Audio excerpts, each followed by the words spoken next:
We'd like to welcome you to the Peoria Art Guild, and our newest exhibition and our newest artist is Reflective Noise with Marisa Bernotti from Uruguay.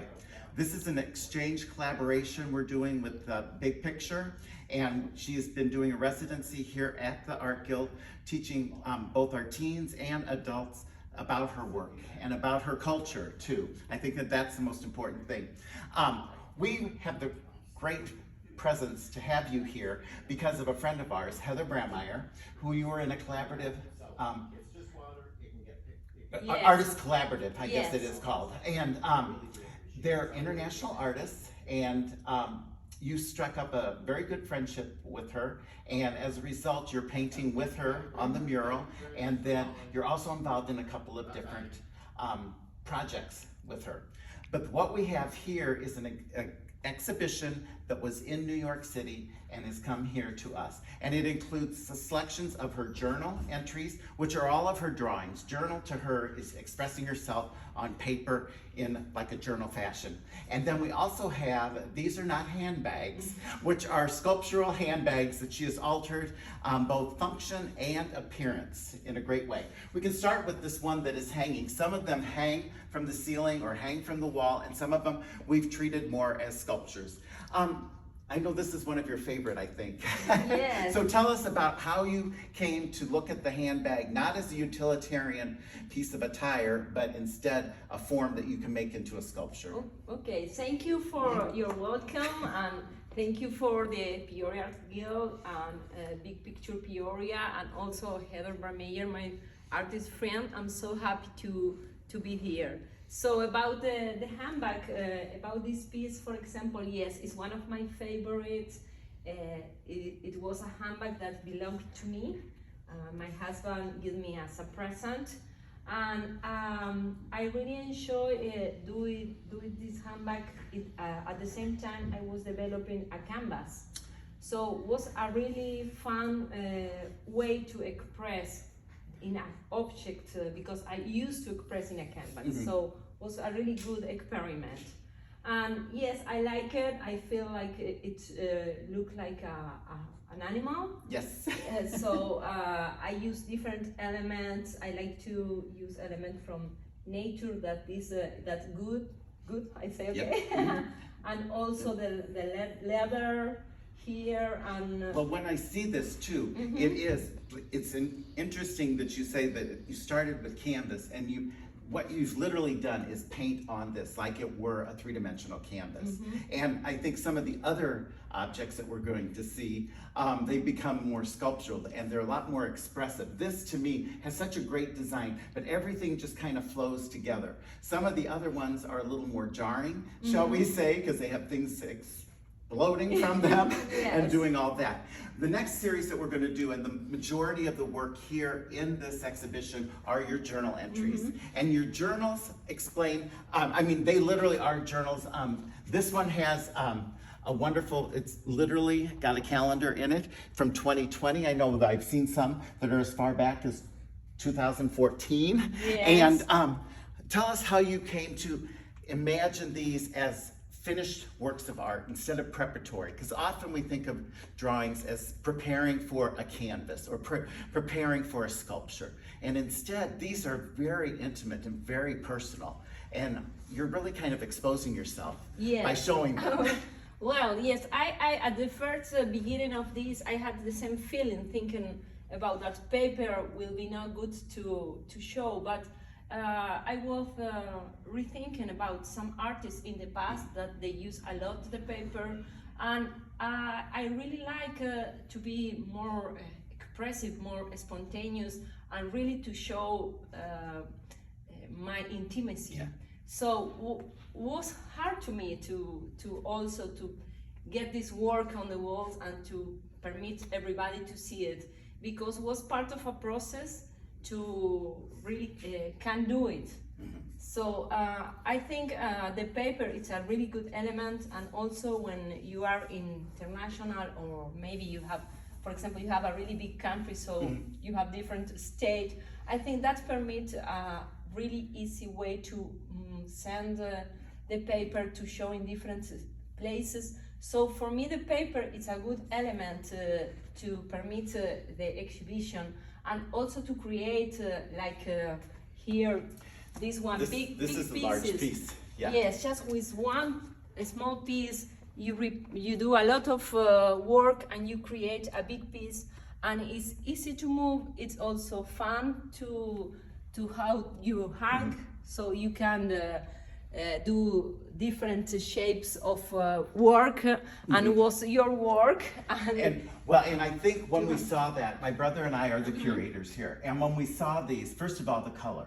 And we did think, to make a statement, we are going to put them, and each one of them is just this band of them. Now, when you're doing this though, do you randomly put them together? Because sometimes you can see there are elements like here, where this just kind of works right into this one. And I see up here, like this just kind of flows from one to the other. But is it more random than it is intentional?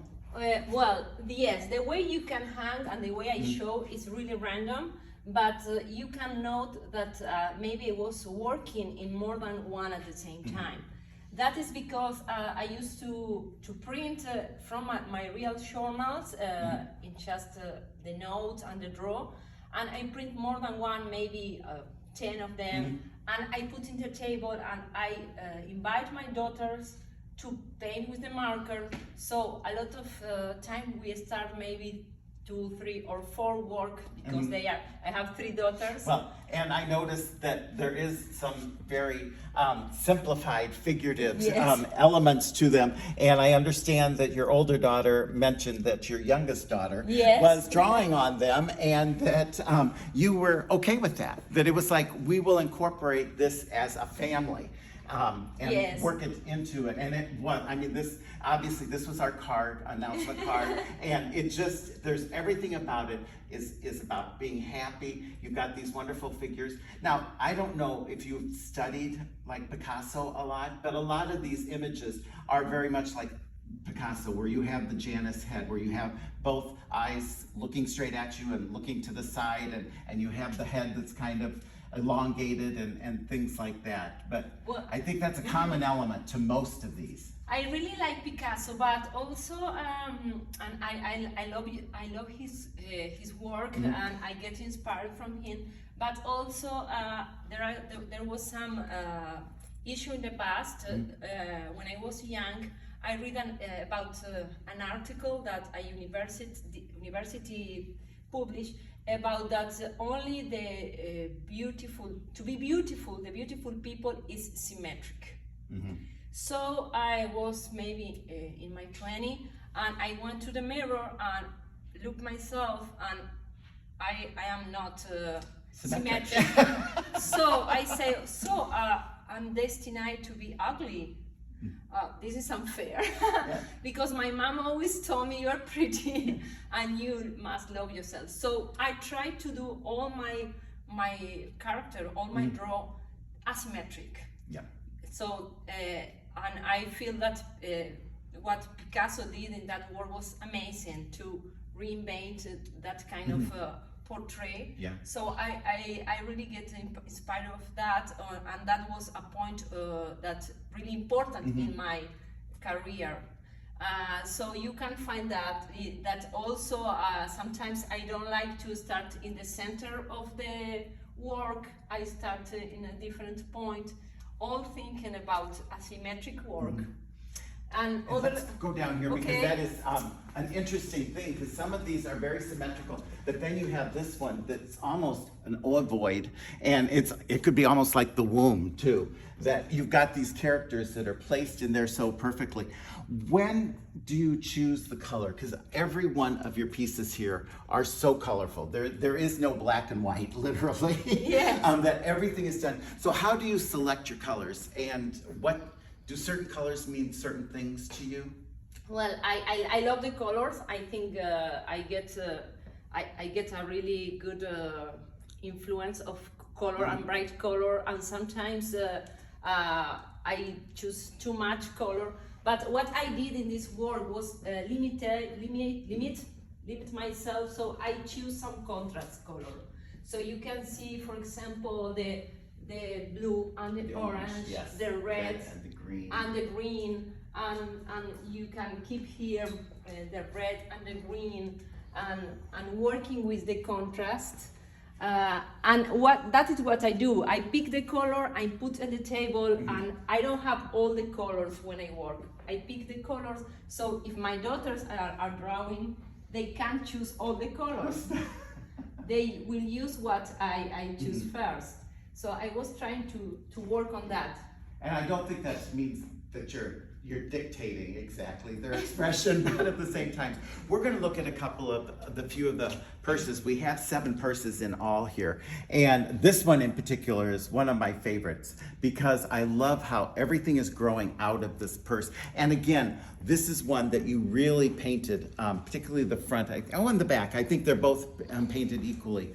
But this is really a wonderful canvas that has lots of sharp edges and geometric shapes, and it kind of leads you all the way around. And then you've embellished it with these sort of flowers, I guess. They're some kind of natural form that you took out of using some plastic like crepe paper or something like that. And then of course you have your wonderful things that the extensions that are coming in and just kind of fall right off of the base. Yes, well, this is for me really like the other purse we saw, like an animal shape, but also inspired in nature, because what you said about the flower. So it's all about to liberate, to grow up, but at the same time I really like the contrast. So you can see here, you can open because it's how do you say it's wrapped. It's so wrapped. So it's like the contrast. So she is growing up. She's liberate itself, but even if she is how do you say wrapper? Yep. Wrapper. And also the purse have legs. So if she wanna go, she can do it. Move. She has an inexpressed movement to her. Yes. And the same goes for this one, where, and I think one of the most interesting things is that any material seems to be okay. You can have these balls that are obviously like remind us of Christmas in particular. You have a lot of glitz. You have these different patterns that you've attached to it. But you also find just corrugated cardboard and incorporate that. How is it that you choose the purse though? Because I know Jeff and you did a wonderful workshop with some ladies last night that were just incredible. And we went around trying to gather up some handbags for you. And it was hard because we didn't know what you needed to best express yourself, though you end up doing it well, no matter what the handbag looks like, I guess. But how do you choose the handbag? Well, I think that there are 5 of them that really a square shape. And this is like, for example, in Uruguay, in my country, like to be square is to be really on the rules. So I choose this handbag because of that, because they were like square in an old format, and I really want like to break that shape. So this handbag in particular, I feel like it's really in the universe, in the galaxy, and it's dropped here, but the handbag itself, it's open from behind. Yes. So all that was inside comes out. So she's liberated also. And what it has, it's kind of mystery. You need to figure out what it all means. And I know that you collect a lot of different objects and things so that your artwork can be done almost immediately. If you find the right time and the right moment, it's all of a sudden I can make something just from my mind and my hands immediately. And that goes the same here. Some of them are a lot more detailed though. And does that reflect on how your day's going? Because like these 2 in particular, there's a lot going on with both words, which I love that you include words in your artwork. But also with the figures and also the different shapes. I mean, this is like a hill, and we have another hill, and we have some kind of background. Yeah, well, yes, I think it's really random because I sometimes my journal is open in the day I'm in, but sometimes it's open in other day. and I draw. Maybe I am in the phone, or I'm thinking another issue about my work, and I start draw. And I used to be really free about what I do, but maybe yes, in this you can see more detail. I think maybe was how I feel that day. That's great. This purse here is just a tangle. It's like if you were just scribbling within 3 dimensions. You have this material, this wire that you found, and then you have this foam shapes that you've cut out, and you again have the balls, the holiday balls, so that you can do that. Is there some days where you feel like things should be tighter and more tense, and other days that they need to be a little bit more free? Yes, I think that it's kind of all the trouble you are, and all the things you need to figure out, like how to take all this out. So yes, it's really a state of your mood, a state of mind that you are feeling. And the Christmas ball was really about maybe talking about family and talking about glow and other kind of shape. But you can see she is she's wearing some boots, so even we have. I mean, your shoes, yes, the feet that all of them feet have appear to be high-heeled shoes for the most part. So even if the handbag is in a lot of trouble and a lot of things to struggle, she has feet to keep going, don't stop. Well, and I think the other thing that's really interesting, that as you stencil and stuff, like you have a void here that's circular. Over here you painted literally the dot in the circle, but then you have the 3-dimensional spheres, and so it just kind of repeats, but in a very subtle way, that idea about what geometry means to you and how you can incorporate that in your work. And we have another one. This is one of my favorites. It's just incredible. You have this being here with the head and eyes and nose, and then it's just like she's either a forest is growing from her head or something, but she's just so involved in the page itself. Yes, I feel like a really primitive way, and I start to build the shapes thinking on maybe our origins from the people who use feathers, and I don't know, maybe also you can see the big ears here, like when we are the kind of animals, kind of primitives, but at the same time we are human beings who think. So that was my idea on that extension of what was the character feeling and thinking. And then we have also like this grouping of people where they're literally piled on top of each other. And I think it's interesting because the other one, it's more about shape than it is about the figures. And does it just happen? Do you intentionally start and think I'm going to do something more minimal? Or when do you know when to stop, I guess is really the best question. Well, I start with choosing the colors, and I took something that it's already in the journal. So for example, in this was in the journal, so I really took the boots as an element, and it's kind of no gender. So like the boots represent for me no gender, but means power, means to do your work too, but it's high heels, so it's hard to do it. And this, it's more, I had this small character here with really big eyes, so I wanted to represent that to. So you're repeating that shape through. I repeat the shape, the original shape that I found in the journal.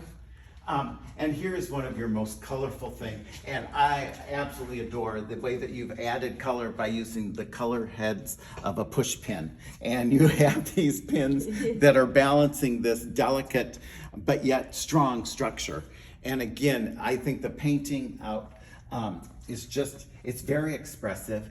When you're doing painting on canvas, are you that expressive too? Or are you free with the brushstroke, or do you become more concentrated. Well, I used to be really free. I have a lot of canvas, a collection of canvas that I'm really free. You can see a mess on them.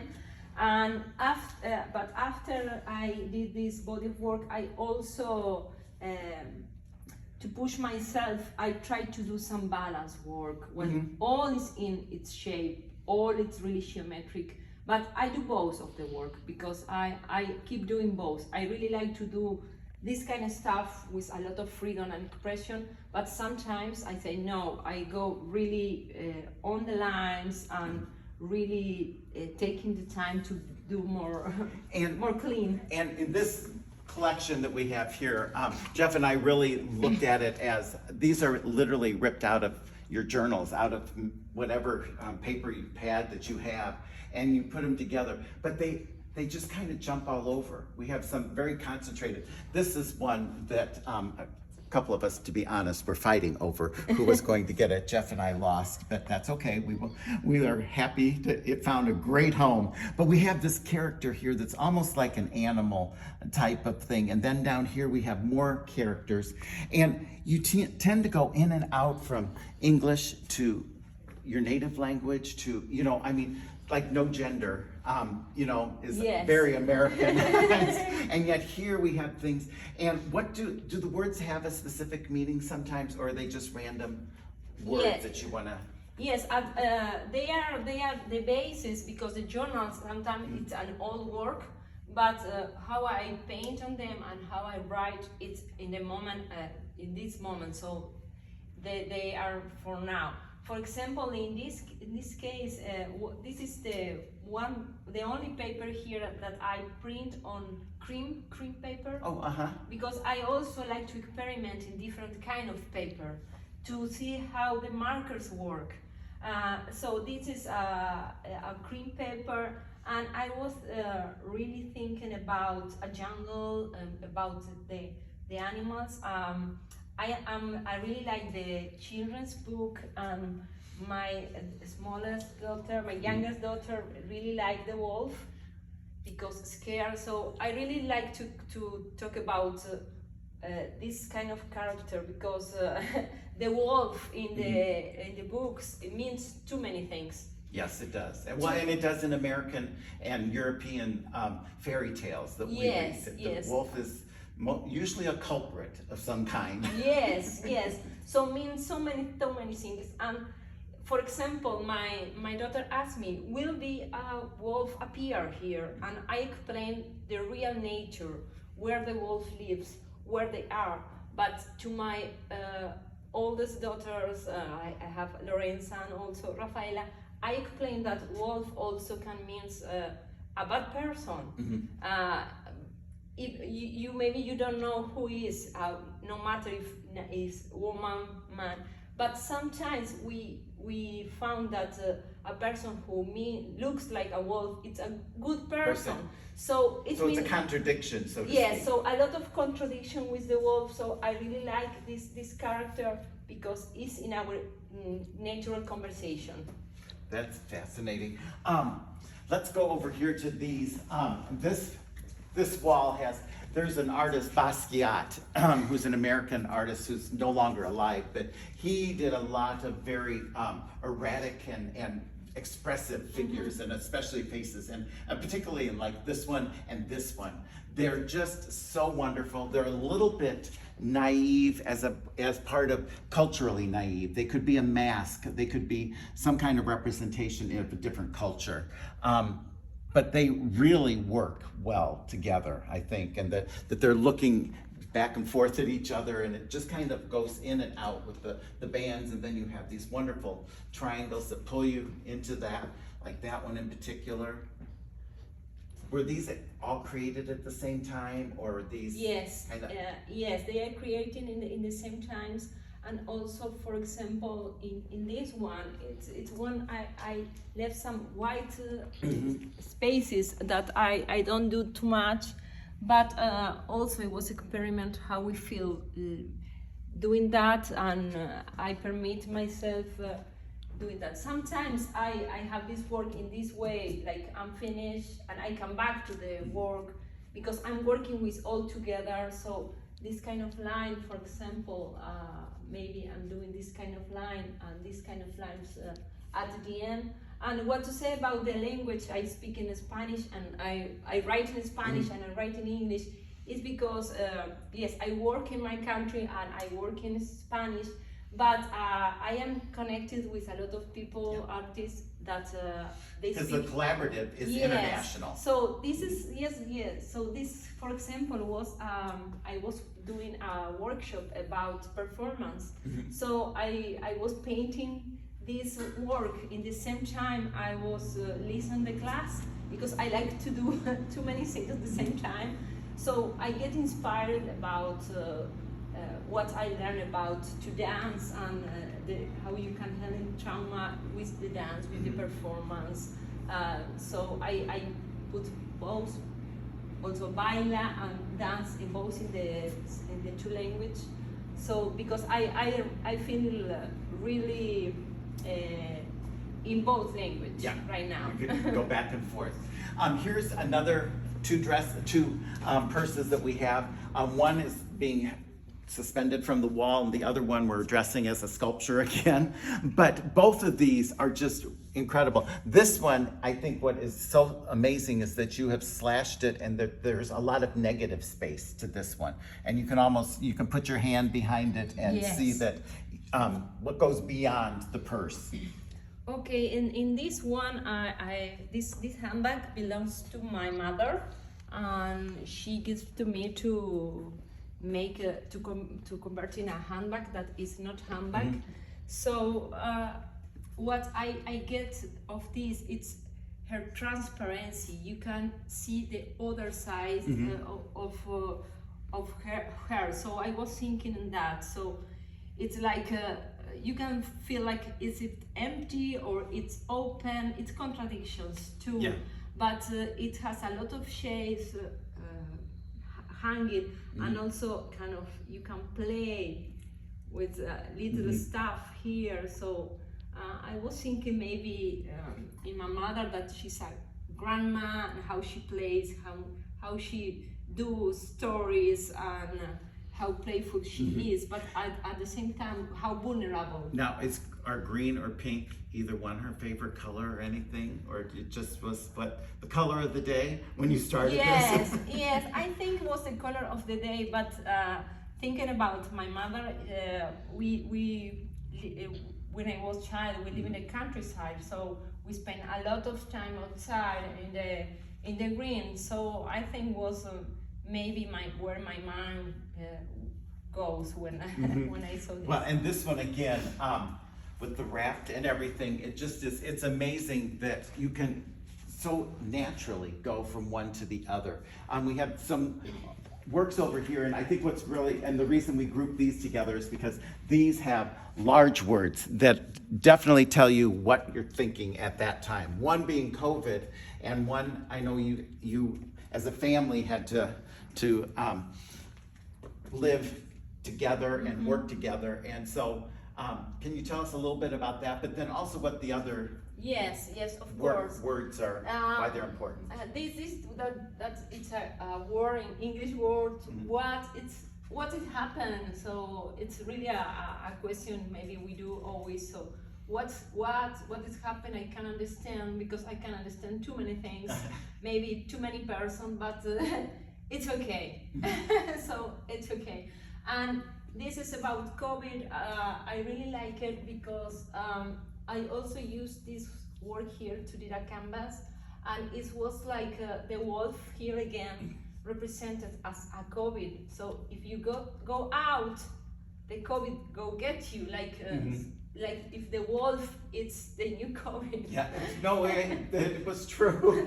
So this is kind of hide behind the number because it's afraid about COVID. So I was thinking in a kind of forest with the letter, not the tree, and the land, and the COVID as dancers outside. So this is what this represents. And then what does this one say? Yes. I have no idea what it actually says. Yes, well, it's I take this for the journal, and it's really don't mean kind of nothing, because it's I need pay to pay what I take. We used to say, for example, I work in a I sell farmer equipment, and when you change, for example, they give you the old equipment and you give the new one. So this is I must So it's pay like the, our give and take. yes. In So America. I need to pay what I take, and it's 20 salva. So I remind me, pay what you take.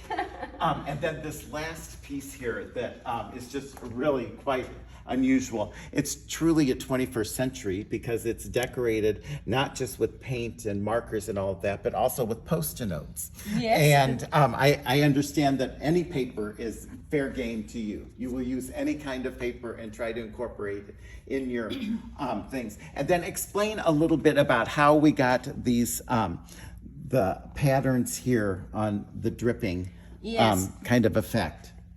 This dripping, this textile was a dress, a sport dress that I had, and I paint with my body. I was working in some performance for myself and my daughter outside.